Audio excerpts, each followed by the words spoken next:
Ohio les amis, je vous retrouve pour une vidéo spéciale parce qu'aujourd'hui c'est ma vidéo de haul du mois de mars 2018. C'est parti.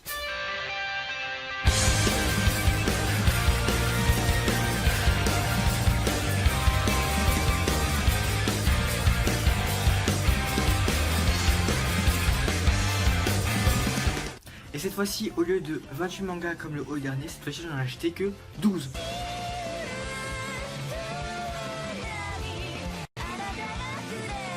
Et on va commencer tout de suite avec la maison d'édition Pika, donc Pika édition bien évidemment, avec une suite que vous connaissez sûrement, c'est obligé que j'achète. Je vais bien évidemment parler du tome 62 du Fairy Tail, parce que le tome 63 sort au mois de mai, ça sera le dernier tome de Hiro Mashima. Donc du coup Fairy Tail, j'ai pas trop besoin de raconter l'histoire, je pense que vous connaissez avec le temps, etc.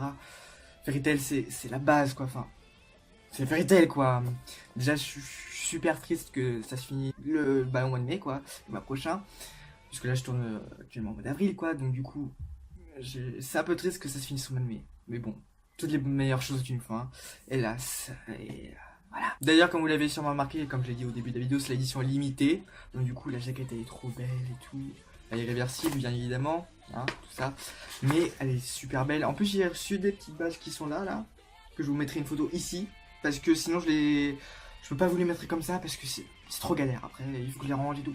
C'est la merde, laissez tomber. Vite fait je vous montre quelques petits dessins. Hein. Normalement vous devriez connaître Fairy Tail depuis le temps, hein, normalement. Mais bon, c'est pour la vidéo quoi. Et c'est tout pour du Fairy Tail parce que là déjà, ça spoil pas mal, donc je vais arrêter là. Ensuite toujours chez Pika Édition, j'ai pris le tome 23 de SNK ou l'attaque des titans, ça dépend comment vous le prononcez quoi. Alors je sais, vous allez me dire tout de suite, pourquoi t'as pris le tome 23 sachant que t'as même pas le tome 4 encore? Ah bah c'est aussi simple que ça, c'est parce que comme vous voyez la jaquette c'est pas la même, hein. C'est la jaquette édition limitée, hein, et puis bah il n'y avait pas que ça quoi, il y avait des marque-pages en fait, hein. Des jolis marque-pages, donc du coup j'ai pas pu résister. Donc, du coup bah je l'ai pris à l'avance, le tome 23, donc c'est le dernier à ce jour, sachant que le tome 24 sort le 4 avril, donc du coup demain, enfin non pas demain mais... qui sort le 4 avril quoi. Et il y a aussi une édition limitée, donc je vais sûrement la prendre aussi. Hein, Lucina, tu me fais faire des folies. Voilà, c'est tout ce que j'ai à la bouche chaque fois. Voilà. Voilà pour SNK. Ensuite, dernier tome de chez Pika Édition, j'ai pris l'Atelier des Sorciers, qui est, enfin le premier tome de l'Atelier des Sorciers bien évidemment, qui est un manga assez particulier parce qu'en fait au début je croyais que c'était de la maison d'édition Ototo. Et ça me tentait pas trop, tu vois. En fait, j'ai regardé vite fait le synopsis et tout. J'ai lu en mode mais totalement vite fait parce que après j'avais un bus à prendre, donc du coup je l'ai lu en mode vite fait. Mais en fait, je l'ai pas acheté la première fois, mais la seconde fois, j'ai acheté à coup sûr. Franchement, j'ai sauté dessus direct. Franchement, c'est en fait l'histoire, elle est très captivante en fait. Et sachant que le prochain tome il sort beaucoup plus tard, je crois qu'il sort en mois de juin, je suis pas sûr. Mais déjà l'histoire elle est très belle et la qualité des dessins, tu sens qu'il y a quelque chose quand même. Quelque chose, hein. Tu sens le travail, Et donc du coup pour vous résumer, c'est cette jeune fille en fait, qui est une humaine tout à fait normale. Lui c'est un magicien, parce qu'il a il y a le chapeau en pique là. Voilà. Elle c'est une humaine totalement... une civile quoi, c'est ça. Elle ne peut pas devenir sorcière parce que normalement on devient sorcier dès la naissance dans le bouquin. Sauf qu'en fait, il s'avère que c'est un mythe en fait, parce que on devient sorcier avec une plume en fait, comme une baguette magique un peu, une plume où tu dessines des cercles magiques etc. Et à partir de ce moment-là, tu peux devenir sorcier. Sauf que cette jeune fille, elle a un livre de sorcellerie depuis qu'elle est toute petite. Elle a dessiné un cercle magique du coup, sauf qu'elle a dessiné un cercle magique de magie interdite. Ce qui fait que, bah, c'est pas bien quoi, c'est interdit. Ce qui fait que sa mère, en gros, bah maintenant elle est prisonnière dans elle est transformée en pierre quoi, vraiment en pierre. Et donc du coup, bah, ce sorcier-là a recueilli Coco, parce qu'elle s'appelle Coco, elle a recueilli Coco.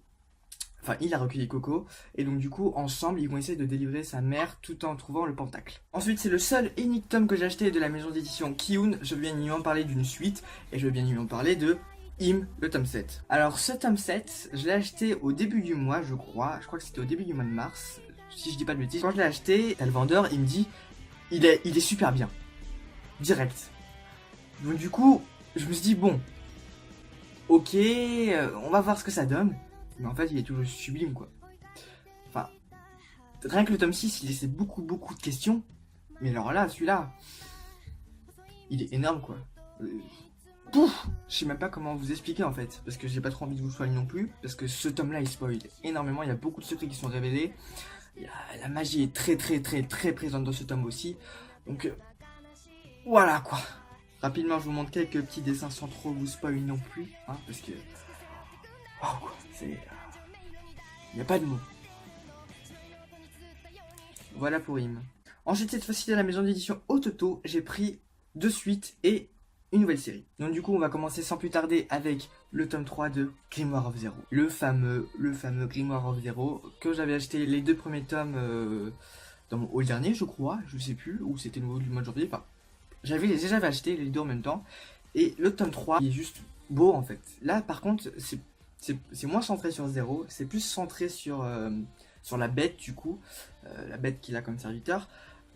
Mais c'est assez émouvant en fait là-dedans. Là c'était assez émouvant. Là, il y avait une histoire de relation qui est en train de se briser.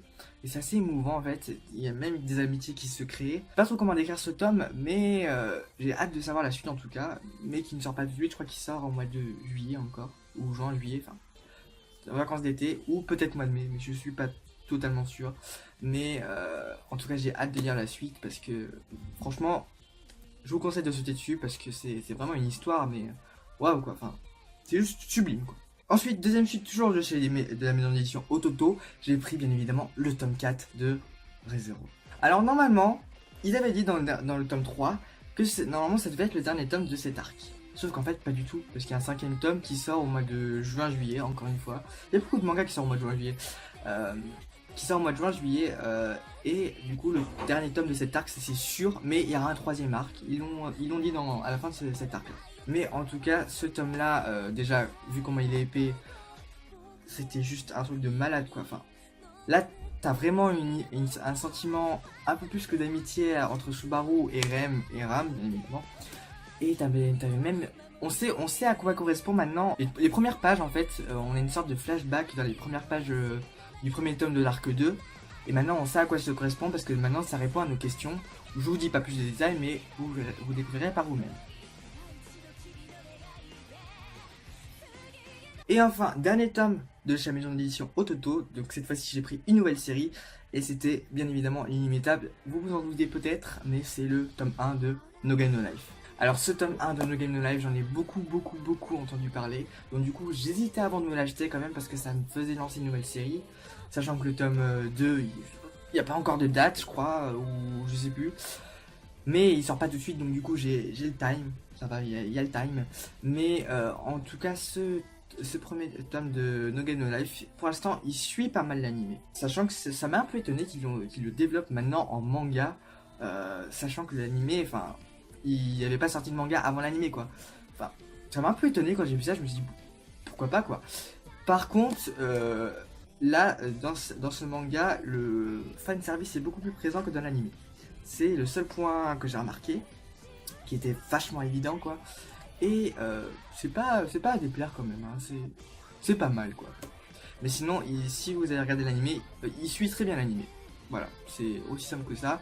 D'ailleurs, le film de No Game No Life 0 est sorti. D'ailleurs, je vous invite à aller le voir en streaming sur les sites, etc. Voilà. Voilà pour ce manga. Ensuite, cette fois-ci, dans la maison d'édition Kana, j'ai pris un pack. Parce que en ce moment, je sais pas si vous avez remarqué, mais en ce moment, il y a beaucoup de packs de chez la maison d'édition Kana. C'est genre, t'achètes le premier tome, t'as le deuxième gratuit. Forcément, donc du coup, bah, j'ai sauté dessus. Et puis, bah, je me suis dit, bah, c'est l'occasion de commencer une nouvelle série, sachant que je sais qu'elle va se terminer bientôt. Donc, je me dis, pourquoi pas, hein, tant qu'à faire, il fallait que je me la fasse. De toute façon, j'ai regardé l'anime, il est juste sublime. Donc du coup je me suis dit pourquoi pas se le faire en manga, sachant que le manga il diffère de l'anime parce qu'il y a des morceaux qui manquent de l'anime au manga, bien évidemment. Et donc du coup je voulais bien évidemment parler du tome 1 et du tome 2 de Assassination Classroom. Alors bien évidemment Assassination Classroom c'est tellement connu, c'était tellement connu à l'époque, et je pense qu'encore aujourd'hui c'est connu, que je pense pas que j'ai besoin de vous faire de résumé, enfin peut-être un rapide, mais en gros c'est ce personnage là, parce que qu'on voit que la tête en fait sur la couverture, à chaque fois on voit que sa tête en fait, comme vous voyez là, sur toutes les couvertures on voit que sa tête, sauf dans la couverture numéro 21 où là c'est un peu plus spécial, parce que voilà, mais le tome de 21 n'est pas encore sorti en France, voilà, mais ça suit le tome 21, ça c'est sûr. Enfin bon bref, ça parle de ce personnage là qui est en quelque sorte un extraterrestre, un poulpe extraterrestre, et qui du coup est chassé par le gouvernement, par l'état japonais, etc. pour le buter. Sauf que en fait, ce monstre, on va dire, ce monstre, il se déplace à la vitesse de Mach 20. Donc du coup, il est très rapide, donc du coup il évite toutes les balles, tout. C'est incroyablement comme il va vite. À vitesse de Mach 20 quoi, faut calculer quoi, voilà. Mais en gros, il a fait une promesse par le passé, c'est de s'occuper d'une classe de troisième, une classe qui est vouée à l'échec, la classe des déchets comme il l'appelle, qui est vouée à l'échec, qui ne sert strictement à rien, qui ne fera rien dans la vie, cette classe. Et franchement, cet alien va devenir prof de cette classe et ça va être vraiment très marrant parce que avant la fin de l'année, les élèves devront tuer le prof parce que sinon le prof va détruire la Terre. C'est aussi simple que ça. Franchement, c'est assez pas mal et par contre, on s'attend vraiment... La fin, on la sent arriver, mais voilà. Et ça tombe et là, on se sent pas bien. Donc du coup, je vous en dis pas plus, mais je vous laisserai découvrir bien évidemment cette œuvre. C'est lui, Koro-sensei, c'est celui qui est au milieu là. Là où il y a mon doigt. Voilà. Donc du coup c'est pas un seinen parce que même s'ils doivent tuer le prof avant la fin de l'année, c'est vraiment très très marrant, donc du coup c'est classé comme un shonen. Et ça je suis totalement d'accord avec ça. Ensuite on arrive bientôt à la fin de cette vidéo, j'ai pris une suite de la maison d'édition Doki Doki. C'est une série qui se termine bien évidemment en 3 tomes que j'avais présenté il y a un moment déjà.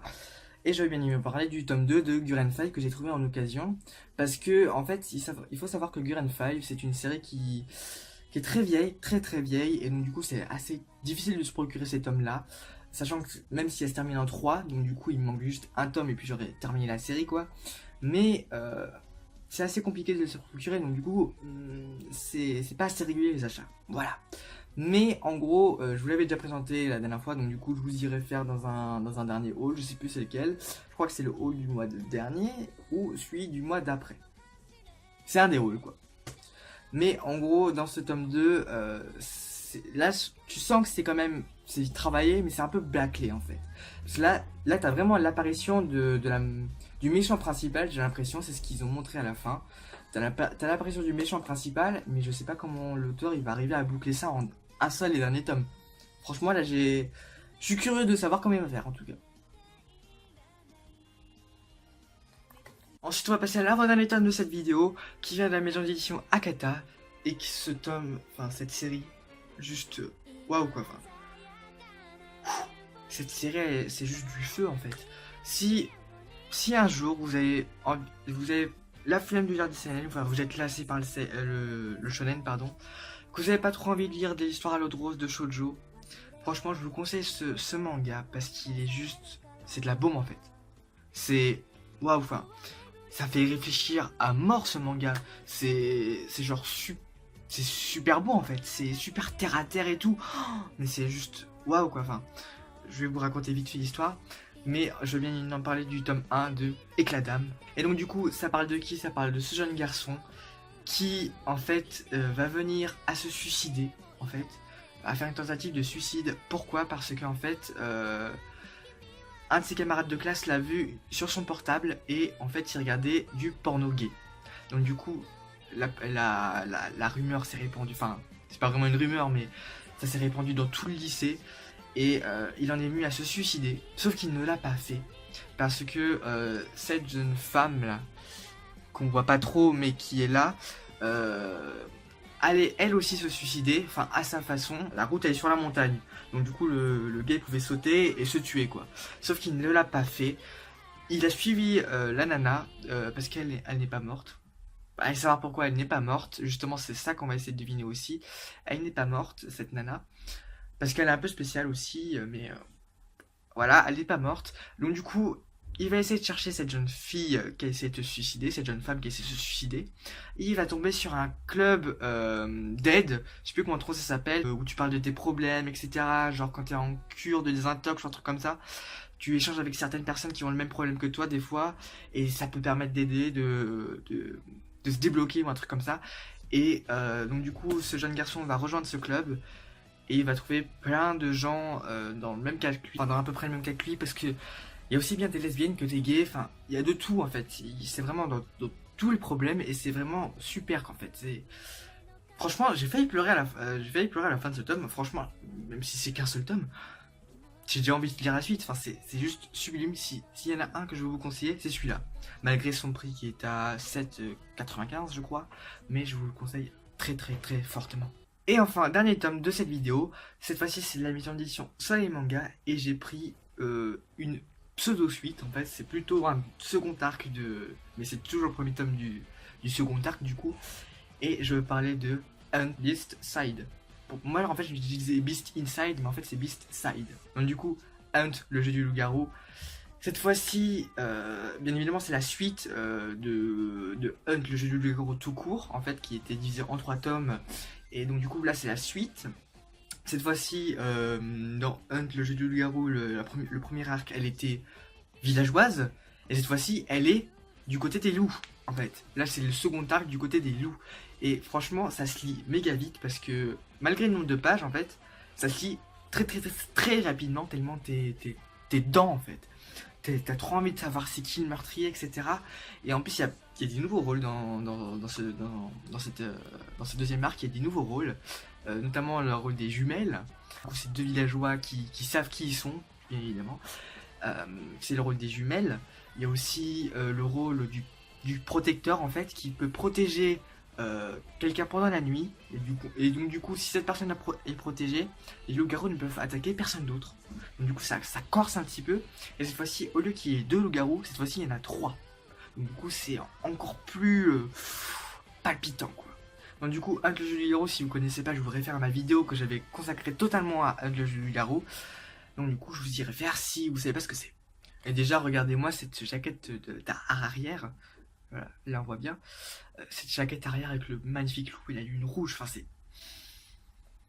Oh, toujours la même qualité de dessin que la première arc de Hunt, quoi.